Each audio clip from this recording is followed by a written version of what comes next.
এখন আমি ভাবছি খাল কেটে কোন কুমির আসবে। বক্তব্য জনপ্রিয় বাংলাদেশি গায়ক অর্ণবের।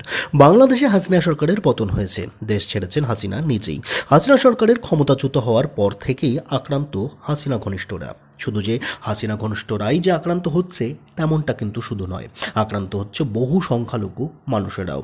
ভেঙে ফেলা হচ্ছে বহু মন্দির এবং বহু সংখ্যালঘুদের বাসভবনও। রোষের মুখে কিন্তু বাদ যাচ্ছে না শিল্পীরাও।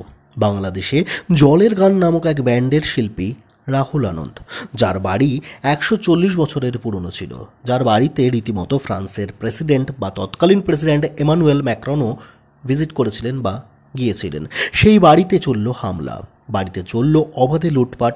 এমনকি রাহুলের ৩,০০০-এরও বেশি বাদ্যযন্ত্র ভেঙে ফেলা হয়েছে এবং তার বাড়িতে আগুন পর্যন্ত ধরিয়ে দেওয়া হয়েছে।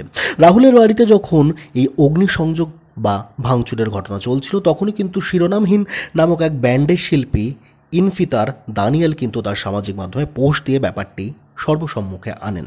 এই পোস্টটিকেই কিন্তু নিজের সামাজিক মাধ্যমে শেয়ার করেন অর্ণব এবং লেখেন, এটা একটা বড় ক্ষতি, মেনে নিতে পারছি না, খুব খারাপ কাজ এটা, আমি খুবই দুঃখিত রাহুল, আমরা তোমার সাথে আছি। অর্ণব আরও লেখেন, ওরা ওর বাড়ির সঙ্গে ওর বাদ্যযন্ত্রগুলো পুড়িয়ে দিয়েছে।